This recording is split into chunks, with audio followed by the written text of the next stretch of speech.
भवानी धाम की जय।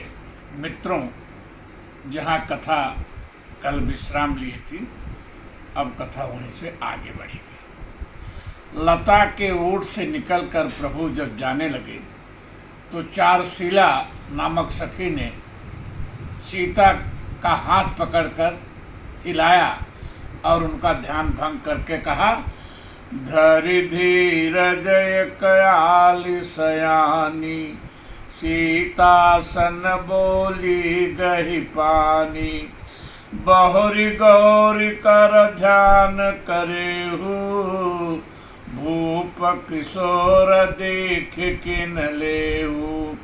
सखी ने व्यंग किया क्योंकि वह जानती है कि सीता इस समय प्रभु को हृदय में धारण किए हुए हैं, परंतु सीधे कैसे कहती, इसलिए ध्यान का बहाना किया कि गौरी जी का ध्यान बाद में करना, पहले प्रभु को तो देख लो। सीता जी ने सोचा शायद यह सखी मेरे मन की बात जान गई है। ऐसा विचार कर सीता जी ने संकुचित होकर अपने नेत्र खोले और प्रभु के दर्शन किए। सकुच सीय तब नयन उघारे, सन्मुख दूरण रघु सिंह निहारे। सीता प्रभु के प्रेम भाव में विभोर हो रही हैं और विलम्ब भी हो रहा है। इसलिए उसी सखी ने सीता को सुनाकर मन में हंसते हुए कहा, पुनिया उब यही बेरिया काली, अस कही मन बिहसी कयाली, गूढ़ गिरा सुन सिय सकुचानी, भयो विलम्ब मातु भय मानी। श्री राम को हृदय में धारण कर जानकी जी ने पुनः सीधे भवानी के पास पहुंची और अनेक प्रकार से विनती करते हुए बोली, मोर मनोरथ जानहु नीके, बसहु सदा उरपुर सबही के, कीन्ह्यो प्रगट न कारण तेहि, अस कही चरण गहे वै देई। सीता जी की प्रार्थना सुनकर माँ पार्वती ने अपने कंठ की माला सीता के कंठ में डालने का विचार किया।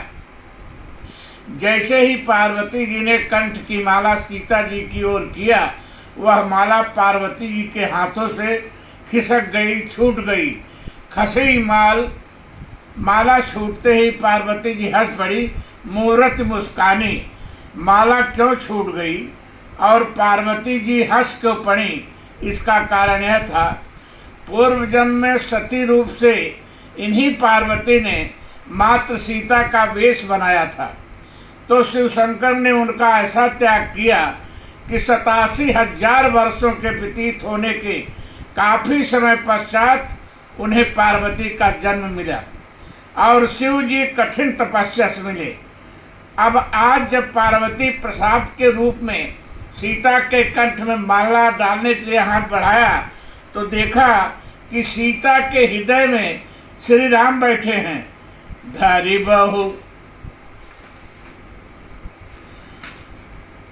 बहु धीर राम उरयाने, और चले राखी और श्यामल मूरत। सीता के हृदय में श्यामल मूर्त श्री राम हैं। अब यदि माला सीता के कंठ में पड़ जाती तो वह सीता के हृदयस्थ प्रभु के भी कंठ का कंठहार बनती।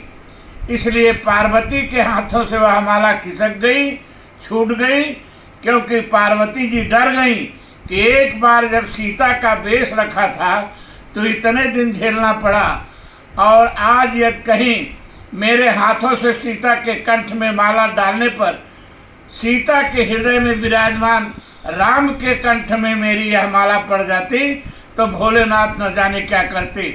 इसी भय से सीता के हृदय में प्रभु राम की मूर्ति देखकर पार्वती जी की प्रसाद स्वरूपा माला छूटी तो पार्वती जी की भी हंसी न रुक सकी और मूर्ति मुस्कुराने लगी। विनय प्रेम बस भई भवानी, विनय प्रेम बस भई भवानी, खसे माल मूरत मुस्कानी।